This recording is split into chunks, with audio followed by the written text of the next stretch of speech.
Hi అందరూ ఎలా ఉన్నారు? ఇవాళ నేను హెల్తీ బీన్స్ ఫ్రై ఎలా చేయాలో చెప్తాను. ఏం లేదు, ముందుగా ప్యాన్లో తిరుమల దినుసులు వేసుకోండి. ఆ తర్వాత ఇలా సన్నగా కట్ చేసిన బీన్స్ వేసి 1 మినిట్ ఆయిల్లో ఫ్రై చేయండి హై ఫ్లేమ్లో. అప్పుడు ఆ పచ్చి ఫ్లేవర్, పచ్చి వాసన పోతుందన్నమాట. ఆ తర్వాత అది మూత పెట్టి 15 మినిట్స్ మగ్గించుకోండి. అది కుక్ అయ్యేలోపు ఒక మిక్సీ జార్ తీసుకొని అందులో వెల్లుల్లిపాయ, కొబ్బరి, జీలకర్ర, పసుపు, ఉప్పు వేసి ఫ్రై చేసుకోండి. మిక్సీ చేసుకోండి. వెల్లుల్లిపాయలు మీరు ఎంత స్పైస్ టాలరేట్ చేయగలిగితే అన్ని వేసుకోవాలన్నమాట. ఆ తర్వాత ఈలోపు బీన్స్ అన్ని మగ్గిపోతే 15 మినిట్స్ కంటే ఎక్కువ పట్టదు మూత పెట్టి మగ్గించుకుంటే స్లో ఫ్లేమ్లో.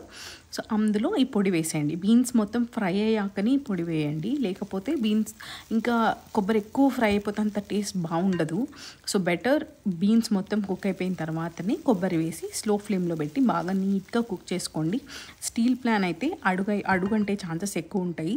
So better watch out. దగ్గరుండి స్లో ఫ్లేమ్లో పెట్టి కుక్ చేసుకోండి. బట్ టేస్ట్ అయితే మాత్రం ఎక్సలెంట్ వస్తుంది. పిల్లలు కూడా ఇష్టంగా తింటారు. ఉట్టి బీన్స్ ఎవరు తింటారు చెప్పండి? దీన్ని మీరు బెండకాయ, దొండకాయ దేనిలో అయినా వాడచ్చు, బట్ విత్ డిఫరెంట్ వేరియేషన్. శనగపప్పుతో, నువ్వులతో అట్లా అనమాట. అవి కూడా ఫ్యూచర్లో చెప్తాను. Please subscribe.